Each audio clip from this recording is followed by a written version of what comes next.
بسم الله الرحمن الرحيم والضحى والليل إذا سجى ما ودعك ربك وما قلى وللآخرة خير لك من الأولى ولسوف يعطيك ربك فترضى ألم يجدك يتيما فآوى ووجدك ضالا توكل عليه ونعوذ بالله من شرور أنفسنا وسيئات أعمالنا من يهده الله فلا مضل له ومن يضلل فلا هادي له وأشهد أن لا إله إلا الله وحده لا شريك له وأشهد أن محمدا عبده ورسوله أرسله بالحق بشيرا ونذيرا اللهم صل على محمد وعلى آل محمد كما صليت على إبراهيم وعلى آل إبراهيم إنك حميد مجيد اللهم بارك على محمد وعلى آل محمد كما باركت على إبراهيم وعلى آل إبراهيم إنك حميد مجيد أما بعد فإن خير الحديث كتاب الله وخير الهدي هدي محمد صلى الله عليه وسلم شر الأمور محدثاتها كل محدثة بدعة كل بدعة ضلالة وكل ضلالة في النار فأعوذ بالله من الشيطان الرجيم يا أيها الذين آمنوا اتقوا الله حق تقاته ولا تموتن إلا وأنتم مسلمون وقال أيضا يا أيها الناس اتقوا ربكم الذي خلقكم من نفس واحدة وخلق منها زوجها وبث منهما رجالا كثيرا ونساء واتقوا الله الذي تساءلون به والأرحام إن الله كان عليكم رقيبا وقال أيضا يا أيها الذين آمنوا اتقوا الله وقولوا قولا سديدا يصلح لكم أعمالكم ويغفر لكم ذنوبكم ومن يطع الله ورسوله فقد فاز فوزا عظيما அன்பிற்குரிய எல்லாம் அல்ல அல்லாஹ்வின் நல்லடியார்களே, அல்லாஹ்வுடைய மாபெரும் கிருபையினால்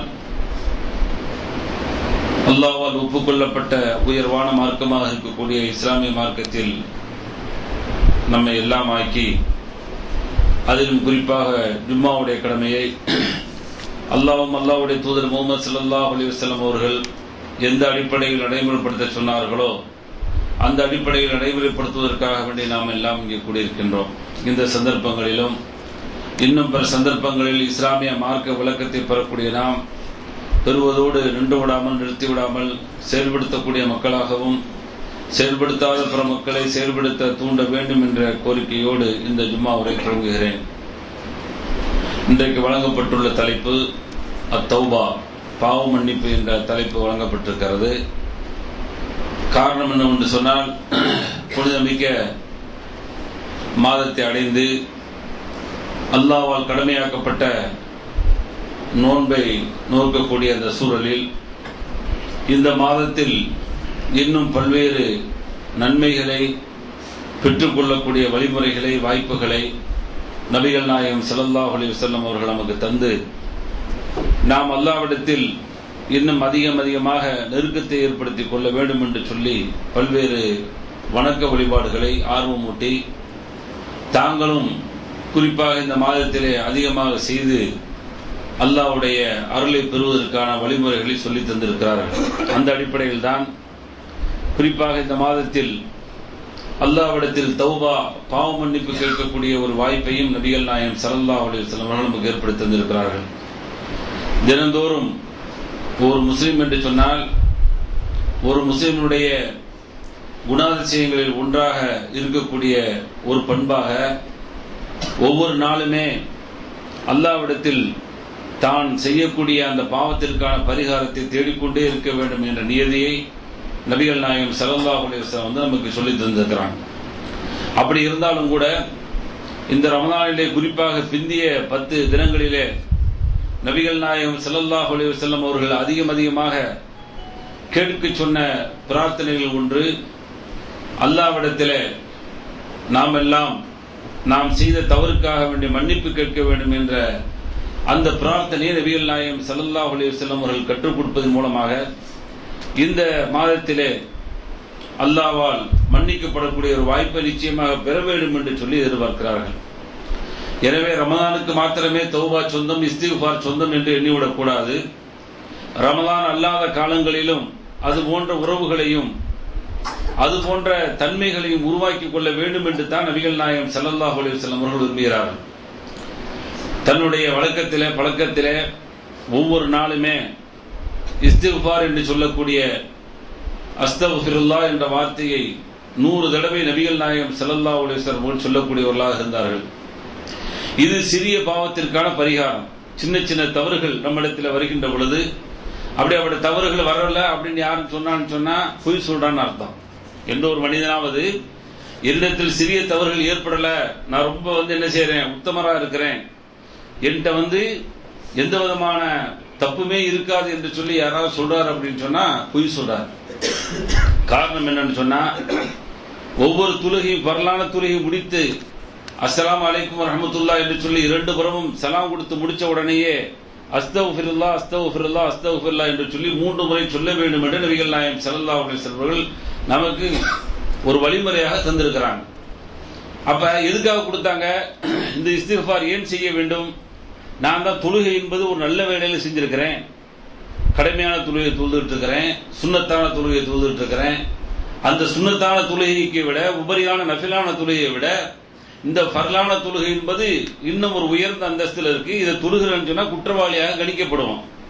அப்படி இருக்கக்கூடிய அந்த ஃபர்லான தொழுகையை தொழுது முடிச்ச உடனே சலாம் கொடுத்து முடிச்ச உடனேயே இஸ்திக்ஃபாரை 3 தடவை நபிகள் நாயகம் ஸல்லல்லாஹு அலைஹி வஸல்லம் தேட சொன்னாங்கன்னு சொன்னா, அப்ப அந்த தொழுகையில் என்ன நடந்தது? அந்த தொழுகை நல்ல செயல் தான், கடமையைத்தான் செய்திருக்கிறோம், அல்லாஹ்விடத்தில் கூலி எதிர்பார்த்து தான் செய்திருக்கிறோம். இருந்தாலும் கூட அந்த தொழுகையில் ஏற்பட்ட சிறு தவறுகள் இருக்குது பாருங்க, சின்ன சின்ன பிழைகளுக்கு பரிகாரமாக நபிகள் நாயகம் ஸல்லல்லாஹு அலைஹி வஸல்லம் அவர்கள் இஸ்திக்ஃபாரை கற்றுத்தராங்க. வேற என்ன காரணமா இருக்க முடியும்?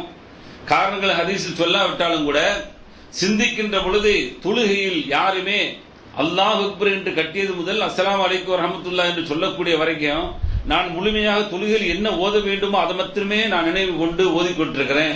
இந்த உலகத்தினுடைய எந்த விதமான கனெக்ஷனுக்கு நான் போகல அப்படின்னு சொன்னானா அதுவும் பொய் சொல்றான்னு அர்த்தம். ஏன்னா அல்லாஹ் அப்படி வைக்கல. தொழுகையை பொறுத்தவரை அப்படி வச்சுட்டேன் அப்படின்னு சொன்னானா அதான் சூஃபிசவாதிகளும் தத்துவவாதிகளும் ஞானிகள் என்று சொல்லக்கூடியவர்கள் ஏமாற்றக்கூடிய ஒரு வாதங்கள். அப்படி அல்லாஹ் வைக்கல, அப்படி வைக்கவும் முடியாது என்பதைத்தான் நபிகள் நாயகம் ஸல்லல்லாஹு அலைஹி வஸல்லம் அவர்களுக்கும் இன்னும் நமக்கும் பல்வேறு பாடங்களை சொல்வதன் மூலமாக அவர்களுக்கு ஏற்பட்ட நிகழ்வுகளின் மூலமாக புரிந்து கொள்ள முடிகிறது. இமாமுக்கு தவறு ஏற்பட்டால் என்ன செய்ய வேண்டும், ஆண்கள் பெண்கள் என்ன செய்ய வேண்டும், சட்டங்களை நபிகள் நாயகம் ஸல்லல்லாஹு சொல்லி தந்தாங்கன்னா அப்ப என்ன செஞ்சிருக்கணும்? இமாம் என்பவர் அங்கு போய் நின்றுட்டான்னு சொன்னா அவர் தப்பே ஏற்படக்கூடாது என்று நபி ஸல்லல்லாஹு அலைஹி சொல்லியிருக்கணும். ஆனால் தவறு செய்வார், ஏற்படும். இந்த தவறை நபிகள் நாயகம் ஸல்லல்லாஹு அலைஹி வஸல்லம் அவர்களும் மனிதர் என்ற அந்த உணர்வை காட்டுவதற்காக வேண்டி அவர்கள் சில சந்தர்ப்பங்களிலே தொழுக வைத்து இருக்கின்ற பொழுது அவர்களும் தொழுகையிலே தவறு செய்திருக்கிறார்கள். சஹாபாக்கள் சுட்டிக்காட்டி இருக்கிறார்கள், அதற்கு பரிகாரத்தை தேடி இருக்கிறார்கள். இதெல்லாம் விரிவான சம்பவம். அப்ப என்னன்னு சொன்னா, தவறை பொறுத்தவரை சின்ன தவறுகள் என்பது அல்லாஹ்விடத்தில் மன்னிக்கப்படக்கூடிய ஒன்று. நாம் அடியான், அல்லாஹ் எஜமான், அவன் ரப்பு, நாம் எல்லாம் அப்து என்பதை புரிந்து கொள்ளும் விதமாகத்தான் அல்லாஹ் நம்மிடத்தில் அந்த குறைகளை குற்றங்களை வருவதை அல்லாஹ் எதிர்பார்க்கிறான். அப்ப வருத்தம் செய்ய யாரா இருந்தாலும் சரி, அப்போ ஒரு தொழுகை பரலான தொழுகை தான் தொழுகிறேன், தொழுது முடிச்ச உடனேயே அஸ்தக்ஃபிருல்லாஹ் அஸ்தக்ஃபிருல்லாஹ் என்று சொல்வதன் மூலமாக யா அல்லாஹ் அந்த தொழுகையில் ஏதாவது குறைகள் இருந்தால் என்னிடத்தில் அது சரி செய்து கொள், உன்னிடத்தில் பாவ மன்னிப்பு கேட்கிறேன் என்று சொல்லி நபிகள் நாயகம் ஸல்லல்லாஹு அலைஹி வஸல்லம் சொல்றாங்கன்னு சொன்னா, அப்ப தவறு என்பது ஒவ்வொரு மனிதனிடம் சர்வசாதாரணம் வந்துகிட்டு இருக்கும். பார்வையின் மூலமாக வரலாம், செவியின் மூலமாக வரலாம், உள்ளத்தில் உள்ள இந்த எண்ண ஓட்டங்கள் மூலமாக வரலாம், பேச்சுக்கள் மூலமாக வரலாம், எந்த வழியில் வேணாலும் வரலாம். வரல அப்படின்னு சொல்லி சொன்னால் பொய் சொல்றாங்க, நல்லா விளைவிக்கணும். அப்ப அதற்கு பரிகாரமாகத்தான் இஸ்திக்ஃபாரை நபிகள் நாயகம் ஸல்லல்லாஹு அலைஹி வஸல்லம் வாய்மொழியாக சொல்வதற்கு சொல்லி தந்தாங்க. செயல் வடிவமாக எத்தனை விஷயங்கள் பாவங்கள் மன்னிக்குது. இப்ப தொழுகிறோம், அடுத்து அசர் தொழுக போறோம், அசர் தொழுக போயிட்டோம்னு சொன்னா இந்த ஜும்மாவுக்கு அல்லது லொஹர் தொழுகைக்கு அசருக்கு இடப்பட்ட உள்ள இந்த பாவங்கள் என்ன செய்ய மன்னிக்கப்பட்டு போகுது. ஒரு உமரா செய்யறோம், அடுத்த உமரா செய்யறோம் சொன்னா அதுக்கு இடையில 1 வருஷம் கழிச்சு 2 வருஷம் கழிச்சு செய்றீங்கன்னு சொன்னா அதுக்கு இடைப்பட்ட பாவங்கள் மன்னிக்கப்படுது சொல்லி இப்படியே பாவங்கள் எல்லாம் மன்னிக்கப்படுது. ஒது செய்யறன்னு சொன்னா ஒது செய்யும் பொழுது நாம் கழுவக்கூடிய அந்த தண்ணீர் மூலமாக அந்த ஒவ்வொரு உறுப்புகளையும் என்ன செய்யறான் அல்லாஹ் அதில் உள்ள பாவங்களை கழுவுகிறான் என்று நபிகள் நாயகம் ஸல்லல்லாஹு சொல்லி தர்றான். இப்படியே பாத்தீங்கன்னு சொன்னா பாவங்கள் எல்லாம் அப்பப்பொழுது கழுவிக்கிட்டே இருக்கிறோம். இருந்தாலும் கூட வாக்கியத்தால் வார்த்தையால் சொல்ல வேண்டும் என்று சொல்லி நபிகள் நாயகம் ஸல்லல்லாஹு எதிர்பார்க்கிறாங்க. அப்ப அஸ்தக்ஃபிருல்லாஹ் அஸ்தக்ஃபிருல்லாஹ் என்று சொல்லக்கூடிய இந்த பண்புகளை ஒவ்வொரு முஸ்லீமும் தன்னுடைய வழக்கத்தில் கொண்டு வந்து காலையிலேயா ஒரு 100 தடவை சொல்லிடுவேன், அதே மாதிரி மாலை அடைஞ்சிட்டாமா மகரிப் ஆயிட்டமா ஒரு 100 தடவை சொல்லிடுவேன். இதுக்கு 100 நிமிஷம் தேவையில்லைங்க, 100 வினாடிகள் மட்டுமே தேவை. ஒரு நிமிஷமும் 40 செகண்ட் இருந்தா போதும், 100 தடவை சொல்லி முடிச்சிடலாம். நீங்க உட்கார்ந்துட்டு சொல்லணும், அதுக்கு ஒது கொடுத்துட்டு சொல்லணும், கிப்லா முன்னைக்கு சொல்லணும், எதுவுமே ஒண்ணுமே இல்லை. நீங்க எந்த நிலைமையில் இருக்கிறீங்களோ, உட்கார்ந்த நிலைமையில, படுத்த நிலைமையில, சாய்ந்த நிலைமையில, கழிவறை தவிர பாக்கி உள்ள எல்லா இடங்களிலும் நபிகள் நாயகம் ஸல்லல்லாஹு அலைஹி வஸல்லம் இதை சொல்வதற்கு அனுமதித்திருக்காங்கன்னு சொன்னா, அப்ப இதை நம்ம வளமையாக்கிட்டோம்னு சொன்னா, நம்மகிட்ட உள்ள சின்ன பாவங்களை பொறுத்தவரை, சிறிய பாவங்களை பொறுத்தவரை அல்லாஹ் மன்னித்து விடுகிறான். அதற்கான வழிமுறைகளை சொல்லிவிட்டு அதற்கு அடுத்துத்தான் பெரிய பாவங்கள். இந்த பெரிய பாவங்களை பொறுத்தவரைக்கும் பெரும்பாலும் திட்டமிட்டு செய்யக்கூடிய ஒன்றுங்க. அது திட்டமிடாம அந்த பாவங்கள் வராது. பெரிய பாவங்களை பொறுத்தவரைக்கும் ஷிர்க், இணை வைப்பு சொல்றாங்க. அந்த இணை வைப்பு என்பது புரியாமல் வேணால் செய்யலாமே தவிர அதுக்கென்று சொல்லி கடுமையான முயற்சிகள் செய்ய வேண்டும். அது செய்யும் பொழுது அவனுக்கு நிதர்சனமா தெரியும், நாம் அந்த செயலை செஞ்சுட்டு இருக்கிறோம், இந்த செயல் ஷிர்கான செயல் அப்படின்னு சொல்லி தெரியும். அல்லாஹ் நேர்ச்சி செய்யறான்னு சொன்னா ஷிர்க்குன்னு சொல்லி தெரிஞ்சு போயிடும். அல்லாதவர்கிட்ட பிரார்த்தனை செய்யறானா, துவா கேட்கிறானா, அல்லாஹ் விட்டு அவுலியா கிட்ட துவா கேட்கிறான்னு சொன்னா அங்க தெரியுது, அந்த செயல் எல்லாத்துக்குமே தெரியுது. அவனுக்கும் தெரியும், பார்ப்பவர்களுக்கும் தெரியும், இவன் பெரும்பாவம் செய்து கொண்டிருக்கிறான். கொலை பண்றானா பெரும்பாவம் செய்கிறான், வட்டி வாங்குகிறானா பெரும்பாவம் செய்கிறான், எல்லாமே தெரியும், பளிச்சுன்னு தெரியும். அப்ப இந்த பெரும்பாவங்களை பொறுத்தவரை அதிலிருந்து மீள வேண்டும் என்று சொல்லி அல்லாஹ் எதிர்பார்க்கிறான். எவ்வளவு பெரிய பாவங்கள் செய்திருந்தாலும் சரி, கொலைகள் செய்திருந்தாலும் சரி, விபச்சாரம் பண்ணியிருந்தாலும் சரி, அது மாதிரி திருடி இருந்தாலும் சரி, வட்டிக்கு விட்டிருந்தாலும் சரி, மது குடித்திருந்தாலும் சரி, என்ன பேசியிருந்தாலும் பெரும்பாவங்கள் செய்திருந்தால் அதிலிருந்து மீள வேண்டும் என்று சொல்லித்தான் அல்லாஹ் எதிர்பார்க்கிறான். எந்த அளவுக்கு சொல்றான்னு சொன்னா, குல் யா இபாதியல்லதீன அஸ்ரஃபு அலா அன்ஃபுஸிஹிம் லா தக்னது மின் ரஹ்மத்தில்லாஹ் இன்னல்லாஹ யக்ஃபிரு துனூப ஜமீஆ வஹுவல் கஃபூருர் ரஹீம். அதை தங்களுக்கு தாங்களே அநீதி இழைத்துக் கொண்டு எந்த அடியார்களை எப்படி அழைக்கிறான் பாருங்க. அநீதி இழைத்துக் கொண்டு அடியார்களை யா யுஹல்லதீன ஆமனு அப்படிலாம் அழைக்கிறான். விசுவாசிகளை என்று அழைக்கக்கூடிய அல்லாஹ், யா யுஹன்னாஸ் மனிதர்களை என்று அழைக்கக்கூடிய அல்லாஹ் இங்க யா இபாதி என்னுடைய அடியார்களை. எந்த அடியார்? யா இபாதி அல்லதீன அஸ்ரஃபு அலா அன்ஃபுஸிஹிம், உங்களுக்கு நீங்களே அநீதி இழைத்துக் கொண்டீர்கள். இந்த அநீதி உங்களை என்ன செய்யுச்சுன்னா நரகத்தில் கொண்டு போய்விடும். அப்படியாப்பட்ட அநீதிகளை பாவங்களை செய்திருக்கக்கூடிய என்னுடைய அடியானே. ஆனா அப்ப அல்லாஹ் அடியான் தான் சொல்றோம். பாவம் செய்திருந்தாலும் சரி, ஒரு உச்சகட்ட பாவத்தை செஞ்சுட்டு நரகத்துக்கு போக போற இவ்வளவு பெரிய செயலுக்குரியவனாக இருந்தாலும் சரி, யா இபாதி என்று சொல்லி அல்லாஹ் அழைக்கக்கூடிய அந்த பன்மையும் இந்த ஸ்டைலையும் பாருங்க. கூப்பிட்டு சொல்றான், லா தக்னது மின் ரஹ்மத்தில்லாஹ், என்னுடைய அருளில், அல்லாஹ்வுடைய அருளில் நிராசை ஆகிவிடாது. எந்த காரணத்தை மட்டும் நிராசை ஆகிறார்.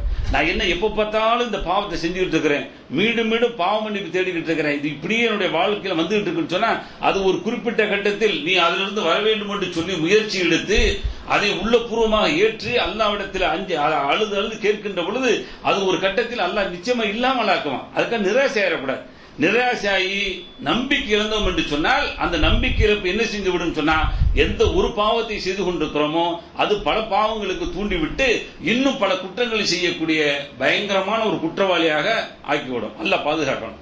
அதனால அல்லாஹ் சொல்றான், நம்பிக்கை இழந்துறாரு. இன்னல்லாஹ யக்ஃபிரு துனூப ஜமீஆ, எந்த பாவங்கள் செய்திருந்தாலும் அல்லாஹ் மன்னிக்க கூடியவனாக இருக்கிறான். எனவே அந்த மன்னிப்பின் பால் வாருங்கள் என்று அல்லாஹ் சொல்லி காட்டான். அந்த மன்னிப்புக்கு உதாரணமாக நபிகள் நாயகம் ஸல்லல்லாஹு அலைஹி வஸல்லம் அவர்கள் பல்வேறு செய்திகளை சொல்லித் தராங்க. எந்த அளவுக்கு அல்லாஹ் சந்தோஷப்படுகிறான் தெரியுமா? இந்த பாவ மன்னிப்பை பொறுத்தவரை அல்லாஹ் இடத்துல நம்ம அப்து தான், நான் அடிமை, நான் செய்த பிழையை மன்னித்து விடு, என்னுடைய குற்றத்தை மன்னித்து விடு என்று சொல்லி அல்லாஹ்விடத்தில் அழுது கெஞ்சி கேட்கிறோம் பாருங்க. இதை அல்லாஹ் மிக விருப்பத்தோடு சந்தோஷத்தோடு ஏற்றுக்கொள்கிறான் நபிகள் நாயகம் ஸல்லல்லாஹு அலைஹி வஸல்லம். எந்த அளவுக்கு சந்தோஷம், அந்த சந்தோஷத்தை புரிய வைக்கிறதுக்கு உதாரணம் சொல்றாங்க. என்ன உதாரணம் சொல்றாங்கன்னு சொன்னா, ஒரு பாலைவன பகுதியில ஒருவர் தன்னுடைய வாகனத்திலே தனக்கு தேவையான பொருள்களை எல்லாம் எடுத்து, உணவு, குடிபானங்கள், இன்னும் என்னென்ன தேவைகள் இருக்கிறதோ அந்த தேவையான பொருள்களை எல்லாம் எடுத்து தன்னுடைய வாகனத்தில் பயணித்துக் கொண்டிருக்கிறான். அப்படி பயணம் செய்யக்கூடிய அந்த மனிதன் தனக்கு ஓய்வு வேண்டும் என்பதற்காக வேண்டி ஒரு ஓய்விடத்தை தேர்வு செய்து என்ன செய்யறான், அந்த வாகனத்தை அப்படியே விட்டு விட்டு தூங்குறான், உறங்கிட்டு இருக்கிறான். திடீர்னு முழிச்சு பார்க்கறான். முழிச்சு பார்க்கும் பொழுது எந்த வாகனத்தில் வந்தானோ, எந்த வாகனத்தில் தன்னுடைய தேவைகளை பூர்த்தி செய்யக்கூடிய அந்த பொருட்கள் எல்லாம் இருக்கிறதோ அதோட தன்னுடைய வாகனம் காண போயிடுச்சுன்னு சொன்னா அவன் என்ன ஃபீல் பண்ணுவான்? எந்த அளவுக்கு ஃபீலிங் இருக்கும்? சாதாரண ஃபீலிங்கா இருக்கும், பயங்கரமா டென்ஷன் ஆயிருவான். வெளியில போய் பார்க்கறான், வந்த கார் இல்லை, எப்படி இருக்கும்? செருப்பு இல்லைன்றாலே பயங்கரமா ஊரை கூட்டுறான். வெளியில போகும் பொழுது செருப்பை மாத்திட்டு போயிருந்தாலும், செருப்பு காணா போயிருச்சுனாலே ஊரை கூட்டக்கூடிய அளவுக்கு எல்லாருக்கும் செய்தி தெரியக்கூடிய அளவுக்கு அங்க பேசப்படுதுன்னு சொன்னா, அப்ப ஒரு பாலைவன பகுதியில் இங்க ஒண்ணும் இல்லை, இப்படியாவது போய் வண்டியில ஏறி போயிடலாம், அல்லது மாற்று பரிகாரமா பள்ளியில் உள்ளது எடுத்துட்டு போயிட்டு திரும்ப கொண்டு வந்துடலாம் ஒரு பரிகாரத்துக்காக வேண்டிய அதுக்கு எடுத்துட்டு போய் சொல்லிட்டாருன்னு சொல்லிடக்கூடாது. வேற வழியில கடும் சூட்ல போக முடியாது. அப்ப அந்த கழிவறை செருப்பு எடுத்துட்டு போயிட்டு குறைஞ்சபட்சம் அடுத்த வகுத்திலாவது கொண்டு வந்து போடுறதுக்கான வாய்ப்புகள்லாம் இருக்கு. அப்ப இவ்வளவு வாய்ப்புகளும் சந்தர்ப்பங்களும் இருக்கக்கூடிய இந்த சூழலில் கூட மனுஷனுக்கு ரொம்ப கஷ்டமா இருக்கு. அதை தாங்க முடியல. என்னுடைய செருப்பு எடுத்துட்டு போயிட்டான், நோன்பு காலத்தில் எடுத்து போயிட்டான்னு சொல்லி என்னென்ன சொல்ல முடியுமோ அவ்வளவு சொல்றோம். ஆனால் அந்த நபிகள் நாயகம் ஸல்லல்லாஹு அலைஹி சொல்லக்கூடிய உதாரணம் பாலைவன பகுதி. அங்க காணா போயிடுச்சு, ஒண்ணுமே இல்லை. இந்த நேரத்தில் திடீரென்று எந்த வாகனம் காணா போய் விட்டதோ அந்த வாகனம் திடீரென்று அவனுக்கு முன்னாடி நிற்கிறது. நிற்கும் போது எப்படி சொல்வானா, நீ அல்லாஹ்வை பார்த்து சொல்வானா, அந்த அப்தி வான ரப்புக், நீ என்னுடைய அடிமை, நான் உனது எஜமான் என்று சந்தோஷத்தில். ஏன்னா அர்ப்பனுக்கு வாழ்வு வந்தால் அர்த்தராத்திரில கொடை பிடிப்பாங்கிற மாதிரி அவன் எது செய்வானே தெரியாது. அவன் உதாரணத்துக்கு தான் அந்த பழமொழி எதுக்கு, ராத்திரில கொடை தேவையில்லை. அந்த அளவுக்கு அவனுக்கு கால் கை கால் கண்ணு எதுவுமே தெரியாம அந்த சந்தோஷத்துல ராத்திரிலாம் கொடை பிடிச்சிட்டு போவான், ராத்திரில துப்பி போட்டுட்டு போவான், ராத்திரில குளிங்காசு போட்டுவான், எது வேணாலும் செய்வான். ஏன்னா அப்பதான் வாழ்வு வந்துருக்கு. அந்த வாழ்வை என்ஜாய் பண்ணுங்கிறக்கான எது வேணாலும் செய்வான். அப்ப அந்த சந்தோஷம் மேலிட்டினால் எதை வேண்டாலும் செய்யக்கூடிய சூழலுக்கு தள்ளப்படுறான் பாருங்க. அந்த சந்தோஷத்தினால் எந்த வார்த்தையை சொல்லுவான் என்பதே தெரியாது. ஆனால் சந்தோஷத்துல வார்த்தையை நிதானிக்க வேண்டும், கோபத்திலும் நிதானிக்க வேண்டும், சந்தோஷத்திலும் நிதானிக்க வேண்டும். கோபத்திலே விடுவான், சந்தோஷத்திலே விட்டுருவான். அப்ப நபி ஸல்லல்லாஹு அலைஹி வஸல்லம் என்ன சொல்றாங்க அப்படின்னு சொன்னா, அந்த சந்தோஷம் மேலிட்டால் சொல்லி விடுவான், நீ என்னுடைய அடிமை, நான் உன்னுடைய எஜமான் என்று சொல்லி அல்லாஹ் பார்த்து சொல்லிடுவான். அந்த சந்தோஷம் எதை உதாரணம் சொல்றாங்கன்னு சொன்னா, எவ்வளவு சந்தோஷம் ஏற்படுகிறதோ, ஒரு பொருள் காணா போன பொருள் கிடைச்ச உடனே சந்தோஷத்தினால வார்த்தைகள் கூட தருமாறக்கூடிய அளவுக்கு ஒரு உச்சகட்ட சந்தோஷம் ஏற்படுகிறதே, இதை விட அல்லாஹ்விற்கு அதிகமான சந்தோஷம் ஒரு அடியான் தௌபா செய்கின்ற பொழுது, பாவ மன்னிப்பு கேட்கின்ற பொழுது அல்லாஹ் சந்தோஷப்படுகிறான் என்று நபிகள் நாயகம் ஸல்லல்லாஹு அலைஹி வஸல்லம் சொல்லக்கூடிய செய்தி புகாரி முஸ்லிம் போன்ற ஹதீஸ் கிரந்தங்களை பார்க்கிறோம். அப்ப எப்படி புரிய வைக்கிறாங்கன்னு சொன்னா, தௌபா என்பது பாவ மன்னிப்பு என்பது அல்லாஹ்விடத்தில் நாம் இறங்கி நம்முடைய குற்றங்களை ஒப்புக்கொண்டு யா அல்லாஹ் என்னுடைய பாவத்தை மன்னித்து விடு என்று கேட்கின்ற பொழுது அல்லாஹ் அப்படியே ஏற்றுக்கொள்கிறான், சந்தோஷப்படுகிறான் என்று நபிகள் நாயகம் ஸல்லல்லாஹு அலைஹி வஸல்லம் சொல்றாங்க. இன்னும் அல்லாஹ் பாருங்க, அல்லாஹ்வை பொறுத்தவரைக்கும் அல்லாஹ்வுடைய வல்லமை, அல்லாஹ்வுடைய தன்மை. நம்ம இன்னைக்கு ஏதோ சொல்லிக்கிறோம், நமக்கு என்ன ஈகோ சொல்லிக்கிறோம், என்னுடைய ஸ்டேட்டஸ் என்னன்னு சொல்லிக்கிறோம், என்னுடைய கௌரவம் என்ன, எனக்கு இருக்கக்கூடிய அந்தஸ்து என்ன, ஒண்ணுமே கிடையாது. எல்லாம் காலு கீழே. அல்லாஹ்வுடைய பார்வையில் பாத்தீங்கன்னா ஒண்ணுமே கிடையாது. அவனுடைய ஹசானா கீழே பாத்தீங்கன்னு சொன்னா அது ஒரே ஒரு டிராப்ஸ் கூட கிடையாது. ஆனா அவ்வளவு வல்லமை மிக்க அல்லாஹ் நாளைக்கு மறுமையிலும் அவன்தான் அல்லாஹ், அவன்தான் மாலிக். இந்த உலகத்தில் இன்னைக்கு எது வேணாலும் பெருமை பாராட்டிக்கலாம், ஆனா மறுமையில அவன் மட்டுமே மாலிக்காக அங்க தன்னுடைய அதிகாரத்தை தெரிவிக்க போறான் பாருங்க. அந்த ரப்பு எந்த அளவுக்கு அடியார்களை பிரியப்படுறான்னு சொன்னா, இறங்கி வர்றான் அப்படின்னு சொன்னா, நபிகள் நாயகம் ஸல்லல்லாஹு அலைஹி வஸல்லம் சொல்லக்கூடிய செய்தி, இன்னல்லாஹ தஆலா யப்சுத்து யதஹு பில்லைலி லியதூப முஸியன் நஹார். அதாவது எந்த அளவுக்குன்னு சொன்னா, காலையில ஒரு அடியானுக்காக அல்லாஹ் கரத்தை நீட்டுறான். அதே போல மாலையில என்ன செய்யற, கரத்தை நீட்டி நீ பாவ மன்னிப்பு தேடு. அப்படி பாவ மன்னிப்பு தேடு சொன்னா, காலையில் தேடக்கூடிய பாவ மன்னிப்புக்கு இரவு வரை உனக்கு என்ன செய்யறேன், மாலை வரை மன்னித்துக் கொண்டிருக்கிறேன். மாலை அடைந்தவுடன் அப்படி கேட்கிறியா, உனக்கு இரவு முழுவதும் என்ன செய்யற அந்த பாவங்களை மன்னிக்கிறேன்னு சொல்லி யபுசுத்து யதஹு, ரப்புல் ஆலமீன் தன்னுடைய கையை நீட்டுகிறான் என்று நபிகள் நாயகம் ஸல்லல்லாஹு அலைஹி வஸல்லம் சொல்றாங்க. ரப்புக்கு கை உண்டு, எல்லாம் உண்டு, மறுமையில் நிச்சயமாக பார்ப்போம். இல்லை என்று சொல்லக்கூடியவர்கள் புரியாதவர்கள், அகீதாவை விட்டு தடம் புரண்டவர்கள், நிச்சயமாக இஸ்லாமிய கொள்கை கோட்பாடை விட்டு விலகிவிட்டவர்கள் தெளிவாக புரிந்து கொள்ள வேண்டும். அல்லாஹ்விற்கு உருவம் என்றால் உண்டு, உருவமற்ற இறைவன் என்று சொல்வது அது தவறு, முற்றிலும் தவறானது. அப்படி அல்லாஹ்வை சொல்லக்கூடாது. அந்த உருவம் என்பது என்ன என்று நமக்கு தெரியாது, அவ்வளவுதான். உருவத்தை கற்பிக்க முடியாது, உருவத்தை யாரும் கற்பிக்கவில்லை. அல்லாஹ்வுடைய தூதர் கூட என்ன செய்யல, அந்த உருவம் இப்படித்தான் இருக்குன்னு சொல்லி சொல்லல. ஆனால் அல்லாஹ்வுக்கு கை உண்டு, முகம் உண்டு, எல்லாம் சொல்லும் பொழுது அப்படியே ஏற்றுக்கொள்ள வேண்டும். அப்ப யபசுத்து யதஹு, தன்னுடைய கையை விரிச்சு நீங்க யாராவது பாவ மன்னிப்பு தேட மாட்டீங்களா என்று சொல்லி அல்லாஹ் நம்மள்ட்ட எதிர்பார்க்கிறான்னு சொன்னா, அப்ப எந்த அளவுக்கு அல்லாஹ் இறங்கி அடியான் தன்னிடத்திலே பாவ மன்னிப்பு கேட்க வேண்டும் என்று சொல்லி எதிர்பார்க்கின்ற பொழுது, நான் பாவ மன்னிப்பு கேட்க மாட்டேன், உலகத்தில் நான் என்ன செய்வேன், தான் தோண்டித்தனமாக பெருமையாக நான் அலைவேன் என்று சொல்லி அழைத்தால் நிச்சயமாக இதற்கும் தண்டனை உண்டு. எந்த அளவுக்கு எச்சரிக்கிறாங்க நபிகள் நாயகம் ஸல்லல்லாஹு அலைஹி வஸல்லம் அப்படின்னு சொன்னா, என்னுடைய இந்த அடியான் பாவம் என்ன செய்யற, பாவமே செய்யல அப்படின்னு சொன்னா இவன் அப்படியே தள்ளி விட்டுட்டு பாவம் செய்யக்கூடிய அடியார்களை கொண்டு அவர்களை பாவம் செய்ய வைத்து அவர்கள் என்னிடத்திலே பாவ மன்னிப்பு தேட வைப்பேன், இதைத்தான் நான் விரும்புறேன் என்று சொல்லி அல்லாஹ் சொல்வதாக நபிகள் நாயகம் ஸல்லல்லாஹு அலைஹி வஸல்லம் சொல்றாங்க. அதனால பாவம் செய்யறது தான் குணமாக இருக்கிறது தப்பு. அது அதே சமயத்தில் பாவமே செய்யல அப்படின்னு சொல்லிட்டு இருக்கிறது இருமாப்பு. இரண்டுக்கு மத்தியில் நிதானமான வாழ்க்கை இருக்கு பாருங்க. இந்த வாழ்க்கையை தான் அல்லாஹ்வும் அல்லாஹ்வுடைய தூதர் விரும்புறாங்க. அப்ப அதற்கு பரிகாரமாகத்தான் சின்ன பாவங்களுக்கு ஒரு பரிகாரம், பெரிய பாவங்களுக்கு அதிலிருந்து மீண்டு வர வேண்டும், மீள்கிறேன் என்று சொல்லி அல்லாஹ்விடத்திலே அஞ்சி அஞ்சி தினந்தோறும் கேட்க வேண்டும் என்று சொல்லி நபிகள் நாயகம் ஸல்லல்லாஹு அலைஹி வஸல்லம் அவர்கள் விரும்புறாங்க. அதே மாதிரி அடுத்த ஒரு செய்தியை பாருங்க. அல்லாஹ் அந்த தௌபா என்று சொல்லக்கூடிய பாவ மன்னிப்பின் மூலமாக 2 மனிதர்களை பார்த்து அல்லாஹ் சிரிப்பதாக நபிகள் நாயகம் ஸல்லல்லாஹு அலைஹி சொல்றாங்க. புகாரி முஸ்லிம் வரக்கூடிய செய்தி, யல்ஹகுல்லாஹு இலா ரஜுலைன், நபி ஸல்லல்லாஹு அலைஹி சொல்றாங்க 2 மனிதர்களை பார்த்து அல்லாஹ் சிரிக்கிறான். யக்துல் அஹதுஹுமல் ஆஹர, ஒருவர் இன்னொருவரை கொன்றார், யதுகுலானில் ஜன்னா, ஆனா 2 பேருமே சொர்க்கம் போறார். 2 பேர் கொலை பண்ணிக்கிறான். அப்படி கொலை பண்ணும் பொழுது 2 பேருமே சொர்க்கம் போகக்கூடிய அந்த 2 மனிதர்களை பார்த்து அல்லாஹ் சிரிக்கிறான், ஆச்சரியப்படுறான் அப்படின்னு சொல்லிட்டு நபிகள் நாயகம் ஸல்லல்லாஹு அலைஹி சொல்றாங்க. யுகாத்திலு ஹாதா ஃபீ சபீலில்லாஹ் ஃபயுக்தல் சும்ம யதூபுல்லாஹு அலல் காத்திலி ஃபயுஸ்லிமு ஃபயஸ்தஷஹித். எப்படி போறார் அப்படின்னு சொன்னா 2 பேரும் என்ன செய்யறாங்க, போர்க்கட்டத்தில் மோதுறாங்க. ஒருவர் வந்து என்ன செய்யறாரு, எதிரியா இருக்கிறார், அல்லாஹ்வுடைய எதிரியா இருக்கிறாரு, இன்னொருத்தர் முஸ்லிமா இருக்கிறாரு. அப்ப முஸ்லிமும் ஒரு எதிரியும் என்ன செய்யறாங்க, போர்க்களத்தில் சந்திக்கின்ற பொழுது இந்த எதிரி இந்த முஸ்லிமை கொலை செய்து விடுகிறார். இப்ப இந்த முஸ்லிம் எங்க போறாருங்க, சொர்க்கம் போறார், எல்லாத்துக்கும் தெரிஞ்சது.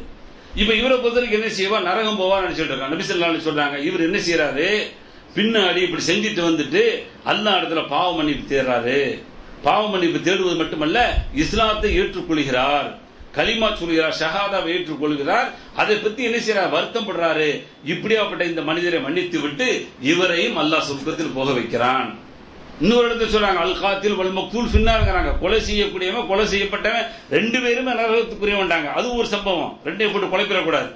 இங்க என்ன சொல்றாங்க, 2 பேருமே சொர்க்கம். ஆனா 2 பேருமே என்ன செஞ்சாங்க, அல்லாஹ்வுடைய பாதையில் வந்து ஒருவர் வந்து மோதிக்கொண்டாங்க. ஒருவர் அல்லாஹ்விற்காக வேண்டி, இன்னொரு வந்து அல்லாஹ்வுடைய மார்க்கத்திற்கு எதிர்க்க வேண்டும் என்பதற்காக வேண்டி. ஆனா 2 பேருமே சொர்க்கம் போகக்கூடியவராக மாறுறாங்க. காரணம் என்ன, ஒருவர் ஆட்டோமேட்டிக்கா அல்லாஹ்வுடைய பாதையில் கொல்லப்பட்டு போயிடுறாரு, இன்னொருத்தர் அதற்காக பரிகாரம் தேடினாரு பாருங்க, பாவ மன்னிப்பு தேடினாரு பாருங்க, அதன் காரணத்தினால போறாரு என்று சொல்லி நபிகள் நாயகம் ஸல்லல்லாஹு அலைஹி வஸல்லம் அவர்கள் இருவரை பார்த்து அல்லாஹ் சிரிக்கிறான் என்று நபிகள் நாயகம் ஸல்லல்லாஹு அலைஹி சொன்னாங்க. அதே சமயத்தில் இன்னும் பல்வேறு செய்திகளை அல்லாஹ் என்ன செய்றார், திருக்குர்ஆன் சொல்லும்போது, யா யுஹல்லதீன ஆமனு, விசுவாசிகள் என்று அழைத்து, தூபு இலல்லாஹி தௌபத்தன் நஸூஹா, அல்லாஹ்விடத்தில் நீங்கள் தௌபா செய்யுங்கள், பாவ மன்னிப்பு செய்து மீண்டு வாருங்கள் என்று சொல்லி அல்லாஹ் எதிர்பார்க்கிறான். இன்னொரு இடத்துல சொல்லும்போது, இதற்கு என்ன பரிகாரம், நீங்கள் இப்படி பாவ மன்னிப்பு கேட்டா உங்களுக்கு என்ன தரப்போறேன், உங்களுக்கு என்ன கூலி உண்டு, அதை அழகாக சொல்கின்ற பொழுது சொல்றான் சூரத் ஆல இம்ரான்ல, வசாரிஉ இலா மக்ஃபிரத்தின் மிர் ரப்பிக்கும் வ ஜன்னத்தின் அர்லுஹ ஸமாவாத்து வல் அர்ல் உஇத்தத்துல் முத்தகீன். அல்லாஹ்வுடைய பாவ மன்னிப்பு இருக்கு பாருங்க, அந்த பாவ மன்னிப்பின் ரொம்ப ஸ்பீடா வாங்க, சுராங்கற பாருங்க, அதுல இருந்து சாரிஉ ரொம்ப வேகமா வாங்க. எதுக்கு, அல்லாஹ்வுடைய மன்னிப்பு இருக்கு அதன் பக்கமும், அல்லாஹ்வுடைய சோனம் இருக்கிறது அதன் பக்கமும் விரைந்து வாருங்கள் சொல்லிவிட்டு, ஜன்னத்தின் அர்லுஹ ஸமாவாத்து வல் அர்ல், அல்லாஹ் உங்களுக்கு கொடுக்கக்கூடிய பரிசு என்ன தெரியுமா, இந்த பாவத்திற்கு பரிகாரமாக பாவங்கள் மன்னிக்கப்பட்டு விட்டால் அல்லாஹ் உங்களுக்கு சுவன இன்பத்தை தர இருக்கிறான். அந்த சுவனம் இருக்கிறதே, அர்லுஹ ஸமாவாத்து வல் அர்ல், வானம் பூமி எந்த அளவுக்கு பிரம்மாண்டமாக இருக்கிறதோ அந்த அளவுக்கு பிரம்மாண்டமாக சொர்க்கத்தை அல்லாஹ் தயார் செய்து வைத்திருக்கிறான்.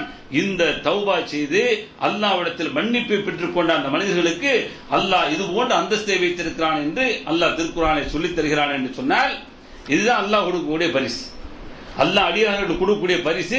இதைத்தான் சஹாபாக்கள் விரும்பி கொண்டாங்க. நோம்புடைய நேரத்தில் சட்டங்கள் கூட சொல்லி இருப்பார்கள்.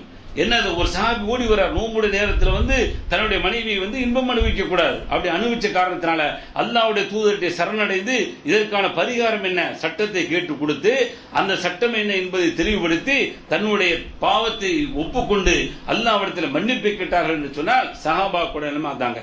தவறு செஞ்சிட்டால் ஓடி வந்துருவாங்க, தவறு செய்த சரணடைஞ்சிட்டு அதற்கான பரிகாரம் என்ன, இந்த உலகத்தில் வந்து குற்றவியல் சட்டமாக இருந்தால் அந்த குற்றவியலுக்கான தண்டனையை பெற வேண்டும், இல்லை மன்னிக்கக்கூடியதாக இருந்தால் அல்லாஹ்விடத்தில் மன்னிப்பு கேட்க வேண்டும், எப்படியாவது மன்னிக்கப்பட்டவர்களாக இந்த உலகத்தை விட்டு செல்ல வேண்டும் என்று நபி தோழர்களுடைய வாழ்க்கை அமைந்திருந்தது. ஆனால் இன்றைய முஸ்லிம்களுடைய நிலைமை என்ன அப்படி சொன்னா, எந்த குற்றங்கள் செய்தாலும் அந்த குற்றங்களில் தப்பிப்பதற்கான வழிகள் என்ன, என்ற ஒரு குற்றம் வந்துருச்சு சுட்டிக்காட்டால் கூட ஏற்றுக்கொள்வதற்கு மனம் இல்லை. இதுதான் யதார்த்தம். ஒரு கணவன் மனைவியாக இருந்தாலும் சரி, ஒரு அண்ணன் தம்பியாக இருந்தாலும் சரி, ஒரு அப்பா பிள்ளையாக இருந்தாலும் சரி, அங்கே சின்ன தவறுகள் இருந்தால் அதை சுட்டிக்காட்டுகின்ற பொழுது கூட ஏற்றுக்கொள்ளக்கூடிய மனம் வரவில்லை. அங்கே கௌரவங்கள் பாதிக்கப்படுகிறது. எப்படி உருப்படும்? ஆனால் சஹாபாக்கள் எவ்வளவு பெரிய பிரச்சனையாக இருந்தாலும் சரி, அதற்கான தீர்வுகளை பரிகாரங்கள் இந்த உலகத்திலேயே தேட வேண்டும் என்று சொல்லி அவர்கள் விரும்பினார்கள். எந்த அளவுக்கு பாத்தீங்கன்னா ஒரு செய்தியை பார்க்கிறோம். ஜுஹைனா என்ற குலத்தை சார்ந்த ஒரு பெண்மணி நபிகள் நாயகம் ஸல்லல்லாஹு அலைஹி வஸல்லம் வர்றாங்க. இந்த சட்டங்கள்லாம் பாருங்க, சட்டங்கள் இறங்கிய உடனேயே அவர்கள் எப்படி பண்புள்ளவர்களாக மாற்றுச்சு. விபச்சாரம் கூடாது, விபச்சாரம் என்பது பெரிய பாவம். இந்த விபச்சாரத்தை பொறுத்தவரை தௌபா என்பது ஒன்று, தௌபாவும் செய்யணும். நல்லா விளையாடுங்க. குற்றவியல் சட்டம் இது. குற்றவியல் சட்டம்னா என்ன? கல்யாணம் முடிக்காதவராக இருந்தால் 100 கசையடிகள், அவருக்கு தண்டனை. கல்யாணம் முடிச்ச ஆளா இருந்தா அவரை கல்லால் இருந்து கொல்ல வேண்டும். இது அவருக்கான அந்த குற்றவியல் சட்ட தண்டனை. இந்த தண்டனையை மட்டும் அவர் வாங்கிக்கிறாரு. தௌபா செய்யல அப்படின்னு சொன்னா அல்லாஹ் இடத்துல தௌபா செய்யாதுக்காக ஒரு குற்றம் பிடிக்கப்படுவான், அதற்காக தண்டிக்கப்படுவான். அப்ப அல்லாஹ் இடத்துல என்ன செய்ய, தௌபாவும் செய்து கொள்ளணும், உலகில் உள்ள அந்த குற்றவியல் சட்டத்திற்கான தண்டனையும் பெற்றுக்கொள்ள வேண்டும், ஏமாற்றக்கூடாது. அப்ப பாருங்க, அந்த பெண்ணு பாருங்க, இந்த சட்டம் இறங்கிய உடனே நீங்கள் விபச்சாரம் செய்யக்கூடாது, விபச்சாரத்தின் பக்கம் நெருங்கக்கூடாது என்று சொன்ன உடனேயே சஹாபாக்கள்ல அவர்கள் சஹாபாக்களாக மாறுவதற்கு முன்னாடி நமக்கெல்லாம் தெரியும் வரலாறு. எந்த அளவுக்கு விபச்சாரத்தை குடிகட்டி பறந்தவர்கள். விபச்சாரம் தான் அவங்க சர்வசாதாரண செய்வாங்க, அதை ஒரு கேவலமாக நினைக்க மாட்டாங்க. அந்த அளவுக்கு செய்து கொண்டிருந்தவர்கள் அந்த விபச்சாரத்தை அப்படியே தூக்கி போட்டாங்க. பாவங்கள் அப்படியே குறைஞ்சவங்க, பாவத்தை குறைத்தார்கள். ஹதீஸ்ல பார்க்கிறோம், அதற்கு பின்னாடி 2 பேர் தான் ஆண்களில் மாயிஸ் ரலியல்லாஹு அன்ஹு அவர்கள் அல்லாஹ்வுடைய தூதர்ட்ட குற்றத்தை ஒப்புக்கொண்டு அதற்கான தண்டனையை வாங்குறாங்க. நபி ஸல்லல்லாஹு அலைஹி வஸல்லம் அப்படியே ஒதுங்கி போறாங்க, இல்லன்னு சொல்லிட்டு இல்ல, கடைசியில் ஒப்புக்கொள்கிறார். அவருக்கு நபிகள் நாயகம் ஸல்லல்லாஹு அலைஹி வஸல்லம் அவர்கள் கல்லால் இருந்து கொல்லக்கூடிய தண்டனை கொடுத்தார்கள். அவர் ஒப்புக்கொண்டாரு. அடுத்து பாத்தீங்கன்னா ஜுஹைனா என்ற குலத்தை சார்ந்த ஒரு பெண்மணி வர்றாங்க. இந்த விபச்சாரம் சம்பந்தமா அந்த 2 செய்திகளை தான் பார்க்க முடியும். அப்ப அந்த அளவுக்கு விபச்சாரம் குறைந்து விட்டது, அறவே இல்லை என்று சொல்லக்கூடிய அளவிற்கு அவர்கள் மீண்டுட்டாங்க.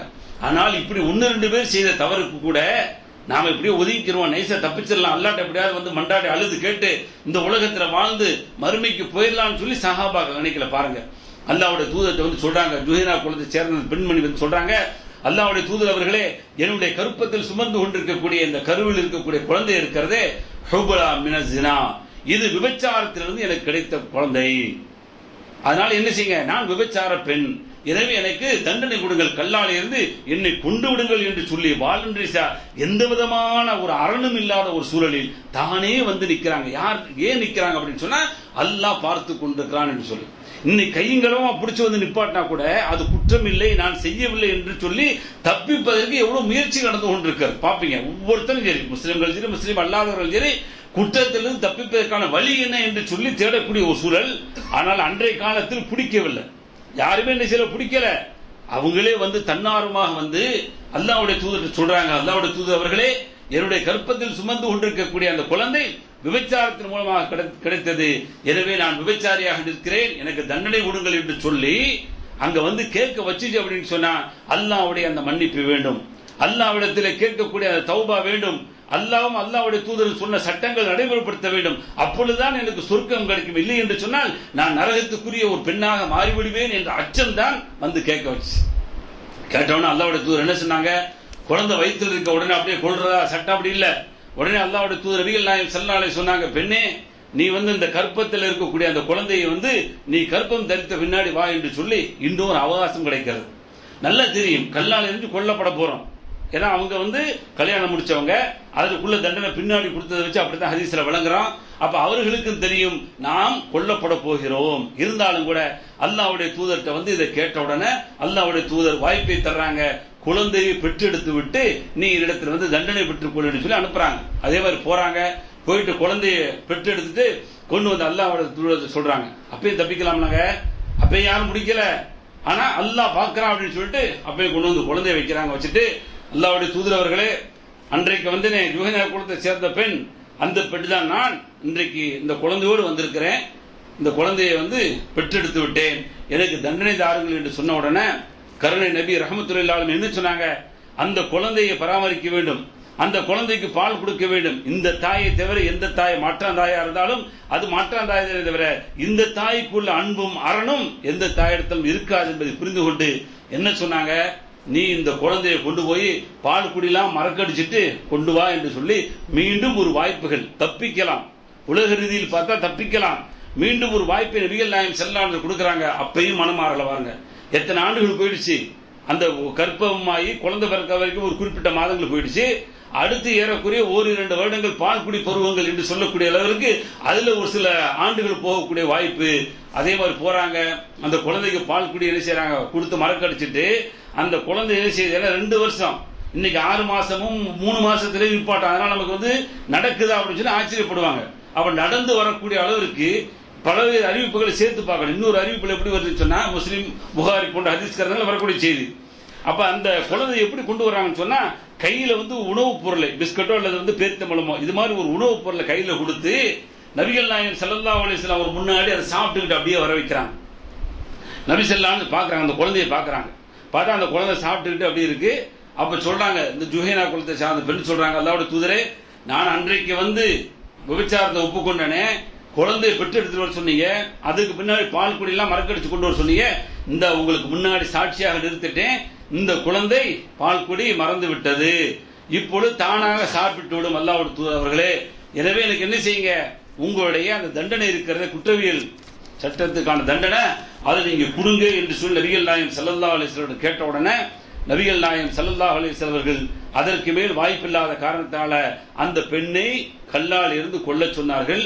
அந்த பெண்ணு கொல்லப்படுறாங்க. கொல்லப்பட்டு முடிச்ச உடனே நபிகள் நாயகம் ஸல்லல்லாஹு அலைஹி வஸல்லம் அவர்கள் தொழு வைப்பதற்காக நிக்கிறாங்க. நின்றவன உமர் ரலியல்லாஹு கேட்டாங்க. ஃபகால உமர் என்ன கேட்டாங்க தெரியுமா, துஸல்லி அலைஹா யா ரசூலல்லாஹ் வகஸனத், அல்லாஹ்வுடைய தூதர் அவர்களே, ஒரு விபச்சார பெண்ணுக்கு போய் தொழு வைக்க போறீங்களே, கேட்கிறது யார், உமர் ரலியல்லாஹு அவர்கள் கேட்கிறாங்க, ஒரு விபச்சாரம் செய்த பெண்ணுக்கு போய் தொழு வைக்க போறீங்களே அல்லாஹ்வுடைய தூதர் அவர்களே. கால உடனே அல்லாஹ்வுடைய தூதர் சொன்னாங்க, லக்கத் தாப தௌபதன் லவ் குஸிமத் பைன 70 மின் அஹ்லில் மதீனா லபஸிஅத்துஹும். உமர் அவர்களே, என்ன கேட்டீங்க, எவ்வளவு பெரிய வார்த்தையை சொல்றீங்க, இந்த பெண் தௌபா செய்திருக்கிறாள், இந்த பெண் பாவ மன்னிப்பு கேட்டிருக்கிறாளே, இந்த பாவ மன்னிப்பை மதீனாவில் உள்ள 70 நபர்களுக்கு பங்கிட்டாலும் அது போதாது என்ற அளவிற்கு அவருடைய பாவ மன்னிப்பு மிக உயர்ந்த அந்தஸ்துக்கு போய்விட்டது. இப்படியாப்பட்ட பெண்ணையா பார்த்து கேட்கறீங்க சொல்லிவிட்டு, வஹல் வஜத்த அஃதல மின் அன் ஜாதத் பி நஃப்ஸிஹா லில்லாஹி அஸ்ஸ வஜல், அல்லாஹ்விற்காக வேண்டி தன்னையே அப்படி அர்ப்பணித்து அல்லாஹ்விடத்தில் பாவத்தை ஒப்புக்கொண்டு குற்றவியல் தண்டனையை வாங்கிக் கொண்ட இந்த பெண்ணை பார்த்தா உமர் உமர் அவர்களே இப்படி சொல்றீங்க என்று சொல்லி நபிகள் நாயகம் ஸல்லல்லாஹு அலைஹி வஸல்லம் கேட்ட செய்தியை முஸ்லிம் என்ற ஹதீஸ் கிரந்தத்தில் பார்க்கிறோம்னா, பாருங்க, தௌபா என்று சொல்லக்கூடிய பாவ மன்னிப்பை மனமுவந்து ஏற்றுக்கொள்கின்ற பொழுது நபிகள் நாயகம் ஸல்லல்லாஹு அலைஹி வஸல்லம் அவர்கள் அதைவிட சிறந்த ஒன்றுமில்லை, அருமருந்து, அல்லாஹ்விடத்தில் மிகப்பெரிய அந்தஸ்தை பெறக்கூடியவராக மாறுகிறார் என்று சொல்லி சுபை செய்தி சொல்றாங்கன்னு சொன்னா, இந்த உலகத்தில் தௌபா என்பது அத்தியாவசியமான ஒன்றாக இருக்கிறது. குற்றவியல் சட்டத்தை பொறுத்த வரைக்கும் நம்மள்ட்ட வந்து என்ன செய்யல, ஆட்சி அதிகாரம் இல்லாத காரணத்தினால அது போன்ற தண்டனைகளை பெற முடியாவிட்டாலும் அல்லாஹ்விடத்தில் அழுது புலம்பி பாவ மன்னிப்பு கேட்டு, யா அல்லாஹ் என்னுடைய பாவத்தை மன்னித்து விடு என்று சொல்லி அல்லாஹ்விடத்தில் அழுது கேட்கின்ற பொழுது நிச்சயமாக அல்லாஹ் எவ்வளவு பெரிய பாவங்களை செய்து தான் மன்னிக்கக்கூடியவனாக இருக்கிறான். ஆனால் ஒரே ஒரு நிபந்தனை என்னன்னு சொன்னா, மீண்டும் செல்ல மாட்டேன் என்ற கவலையோடு என்ற ஆதங்கத்தோடு அதிலிருந்து மீளக்கூடிய ஒரு முயற்சிகள் செய்ய வேண்டும். ஒருவேளை மீண்டும் ஒரு 3 மாசத்துல சிலர் என்ன செய்யறான், குடியிலிருந்து மீள்றான், மீண்டும் ஒரு 3 மாசத்துல உள்ள போயிடறான், வட்டியிலிருந்து மீள்றான், திரும்ப 1 வருஷத்துல உள்ள போயிடறான். இது போன்ற காரியங்கள் சிலருக்கு நடக்குது. நடந்தாலும் நிராசை ஆகிவிடக்கூடாது. நல்ல விளைங்க, நடந்தாலும் நிராசை ஆகிவிடாம விரக்தியில போய்விடாம மீண்டும் மீண்டும் அல்லாஹ்விடத்தில் தௌபாவை செய்கின்ற பொழுது அல்லாஹ்விடத்தில் அழுது இது போன்ற பாவங்களில் என்னை இனிமேல் தள்ளிவிடாது என்று மனமுவந்து கேட்கின்ற பொழுது அல்லாஹ் அதற்கான வழிகளை நிச்சயமாக தருவான். எனவே அப்படியாப்பட்ட வழிமுறைகளை இந்த தௌபா என்று சொல்லக்கூடிய பாவ மன்னிப்பின் மூலமாக எல்லாம் அல்லாஹ் வழங்குகிறான் என்பதை அல்லாஹ்வும் அல்லாஹ்வுடைய தூதர்கள் சொல்லித் தருகிறார் என்பதை புரிந்து கொண்டு கடைசி நேரம் வரை காத்திருக்க கூடாது. கடைசி நேரம் வரை காத்திருந்தோம் சொன்னா, தொண்டக்குழிய வந்து உயிர் வந்துருச்சு அப்படின்னு சொன்னா அது எதுக்குமே பிரயோஜனம் இல்லைங்க. நீங்க என்னதான் கேட்டாலும் பிரயோஜனம் இல்ல. எந்த அளவுக்கு சொல்றாங்க, இன்னல்லாஹ லம் யக்புல் தௌபத இன்னல்லாஹ யக்புல் தௌபத்தல் அப்தி மா லம் யுகர்கிர். அதாவது தொண்டக்குழியை அடைகின்ற வரைத்தான் அல்லாஹ் தௌபாவை ஏற்றுக்கொள்றான்.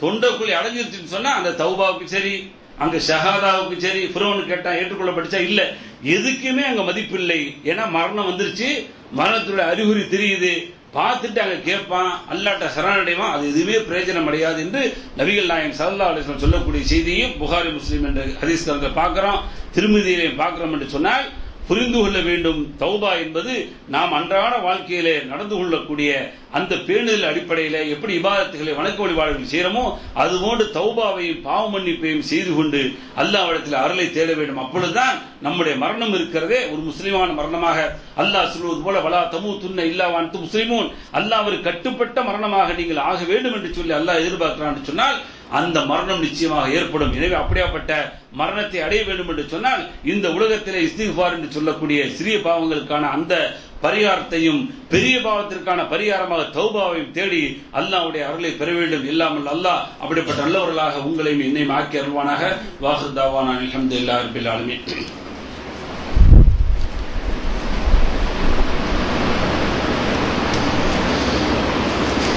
பிஸ்மில்லாஹிர் ரஹ்மானிர் ரஹீம். அன்புக்குரிய சகோதர சகோதரிகளே, முதல் உரையில் சொன்னது போல நபிகள் நாயகம் ஸல்லல்லாஹு அலைஹி வஸல்லம் அவர்கள் குறிப்பாக இந்த மாதத்திலே பிந்திய 10 இரவுகளை அடையக்கூடிய அந்த சூழலில் நாமெல்லாம் எப்படி நடந்து கொள்ள வேண்டும் என்ற அந்த வாய்ப்பை தன்னுடைய மனைவி ஆயிஷா ரலியல்லாஹு தஆலா அன்ஹா நபிகள் நாயகம் ஸல்லல்லாஹு அலைஹி வஸல்லம் அவர்கள் கேட்கும் பொழுது அதுவும் இந்த பாவ மன்னிப்பு ஒட்டிய செய்தியை நபிகள் நாயகம் ஸல்லல்லாஹு அலைஹி வஸல்லம் சொல்லி தந்திருக்காங்க. ஏன்னு சொன்னா இந்த அல்லாஹ் நம்முடைய குற்றங்களை மன்னிச்சுட்டான்னு சொன்னா அதற்கடுத்து எந்த தடையுமே இல்லை, சொர்க்கம் போவதற்கு எந்த தடையுமே இல்லை. அப்ப அதுதான் மிகப்பெரிய ஒரு உயர்ந்த அந்தஸ்தா இருக்க காரணத்தினால அல்லாஹ்வுடைய மன்னிப்பு இருக்குது பாருங்க, அந்த மன்னிப்பை நாம் எல்லாம் விரும்ப வேண்டும். அந்த மன்னிப்பை அல்லாஹ் என்ன செய்யறான், மன்னிப்பு கேட்பதையும் அல்லாஹ் விரும்புகிறான் என்ற காரணத்தினால்தான் நபிகள் நாயகம் ஸல்லல்லாஹு அலைஹி வஸல்லம் என்ன பிரார்த்தனை சொல்லி தந்தாங்க, அல்லாஹும்ம இன்னக அஃபுவன், இறைவா நீ மன்னிக்க கூடியவன், துஹிப்புல் அஃப்வ, அந்த மன்னிப்பை நீ விரும்புற, எனவே ஃபஅஃபு அன்னி, என்னுடைய பாவத்தை மன்னிச்சிரு. எவ்வளவு அழகான வார்த்தை பாருங்க. இந்த லைலத்துல் கத்ர் இரவை குறிப்பா பிந்திய 10ல லைலத்துல் கத்ர் இருக்குது, அந்த இரவை நான் அடைந்து கொண்டால் என்ன செய்ய வேண்டும் என்று கேட்ட அந்த செய்திக்குத்தான் இபாதத்துகள் வணக்க வழிபாடுகள் அது அப்படியே கண்டினியூவா வந்துட்டு இருக்கோம். ஆனால் எக்ஸ்ட்ரா என்ன செய்யணும் அப்படிங்க போகும்போது தான் இந்த பிரார்த்தனை நபிகள் நாயகம் ஸல்லல்லாஹு அலைஹி வஸல்லம் சொல்லி தர்றாங்கன்னு சொன்னா பாவத்திற்கான பரிகாரம் குறிப்பாக இந்த ரமலானிலே குறிப்பாக பிந்திய 10லே அல்லாஹ் அதற்கான வாய்ப்புகளை அதிகம் தருகிறான் என்பதை நபிகள் நாயகம் ஸல்லல்லாஹு அலைஹி வஸல்லம் சொல்லக்கூடிய இந்த செய்தி மூலமா புரிந்து கொள்கிறோம். எனவே பாவ மன்னிப்பை அதிகமாக கேட்டு கேட்டு அல்லாஹ்வுடைய அருளை பெறுவதற்கு முயற்சி செய்து அல்லாஹ்வால் தரக்கூடிய இன்பகரமான சொர்க்கத்தை பெறுவோம். எல்லாம் அல்லாஹ் அப்படிப்பட்ட நல்லவர்களாக உங்களையும் என்னையும் ஆக்கி அருள்வானாக. வாஹிர் தாவானா அல்ஹம்துலில்லாஹி ரப்பில் ஆலமீன். அஸ்ஸலாமு அலைக்கும் வரஹ்மத்துல்லாஹி வபரகாத்துஹு.